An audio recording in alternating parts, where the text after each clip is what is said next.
La monnaie en circulation est créée par les banques contre intérêt lorsqu'elles accordent des crédits, et détruite lors du remboursement des crédits. Ce cycle monétaire garantit aux banques une rente perpétuelle. Les créanciers sont les banques et le secteur financier, et les débiteurs sont le reste du monde. Notre système économique n'est en rien libéral, puisque nous sommes dépendants des banques pour réaliser le moindre échange économique. Nous ne sommes pas libres de ne pas être endettés. La rareté de la monnaie organise la concurrence entre les individus, entre les entreprises, entre les nations. Les banques créent la monnaie en fonction de leurs propres intérêts, et non en fonction de l'intérêt général. Les conflits armés sont plus lucratifs que la diplomatie. La concurrence, plus dépensière que la coopération. La spéculation, plus rentable que le social. Si les banques pouvaient nous vendre l'air que l'on respire, elles le feraient.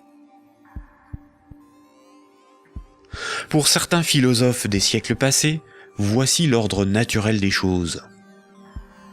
Le divin représente l'ordre supérieur. L'ordre moral est guidé par le divin, par le sacré. L'ordre politique est guidé, lui, par la morale. Et la finance, elle, est au service de l'ordre politique.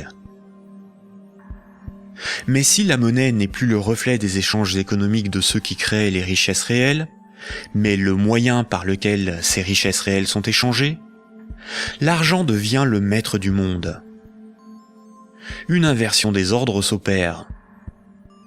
Le divin est remplacé par l'argent. N'a de valeur que ce qui a un prix. Les marchés font office de morale. Rien ne doit enfreindre les lois du marché, bénéfiques pour l'humanité. La finance est au service des marchés.